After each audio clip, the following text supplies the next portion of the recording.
どうも、モブです。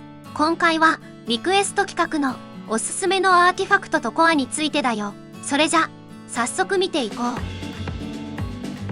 う。まずは、イスラについてだよ。イスラは、闇属性のサポーターであり、多彩なバフを持つため、闇属性パーティーだけでなく、破滅の力や、水死の瞬のサポートとして、よく起用されるよ。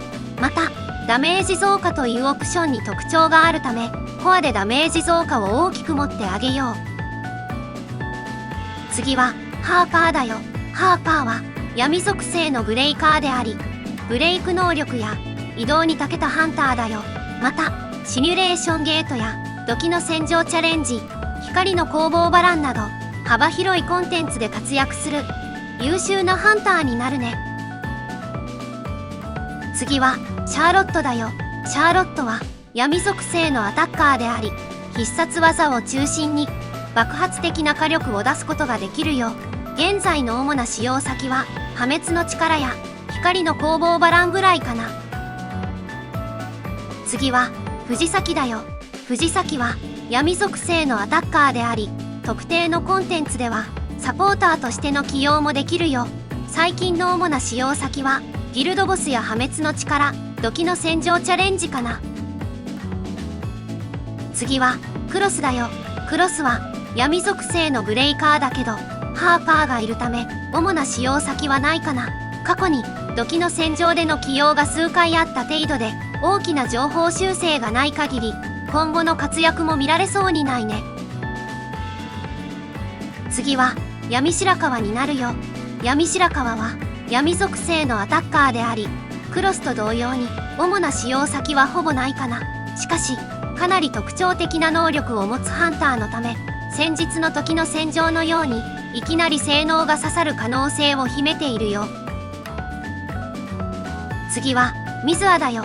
ミズアは、光属性のサポーターであり、破滅の力、シミュレーションゲート、土器の戦場などで使用するよ。特に、土器の戦場で、サポートスキルを使用する場合、ボトツ効果で、巧妙効果が強化されるため、早いところボトツは確保しておこう。次は、ミノベだよ。ミノベは、光属性のサポーターでありながら、チームファイトモードを除く、幅広いコンテンツで活躍できるハンターだよ。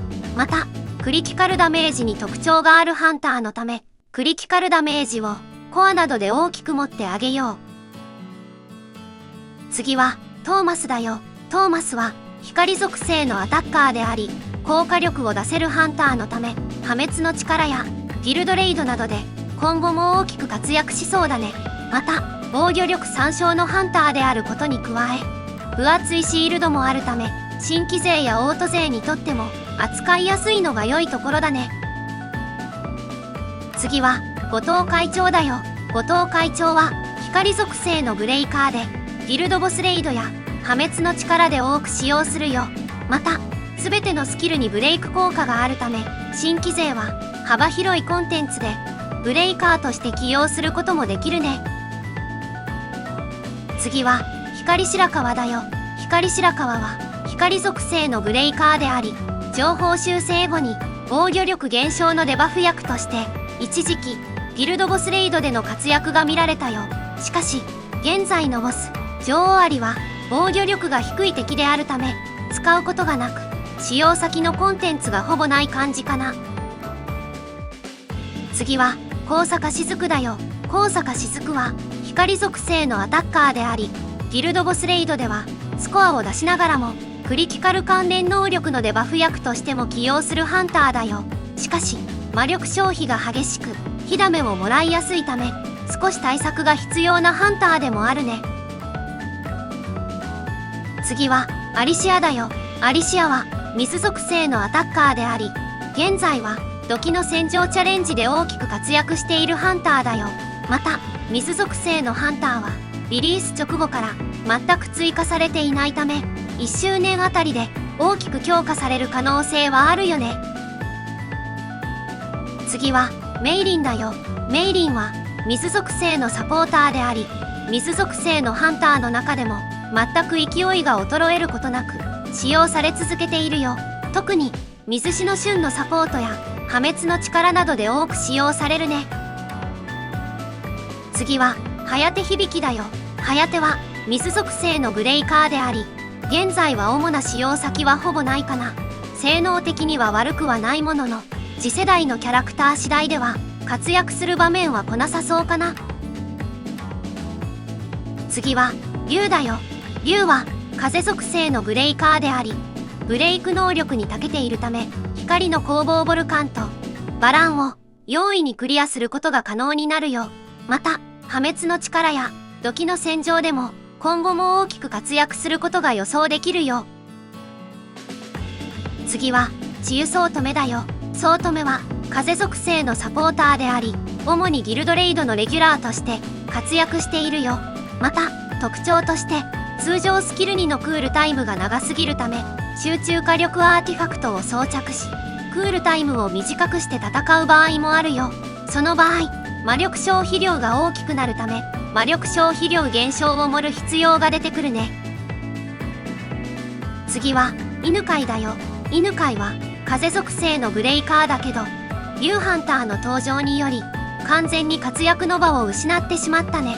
新規勢の人はログインボーナスで1体もらえるため、序盤で使用することはありそうかな。次は右京だよ。右京は風属性のアタッカーではあるけど、光の攻防ボルカン以外で使用することはほぼないかな。また同じくシールド解除を持つメイリンは強者を目指してという新規勢向けのイベントで獲得できるため、右京を使用することはほぼないよ。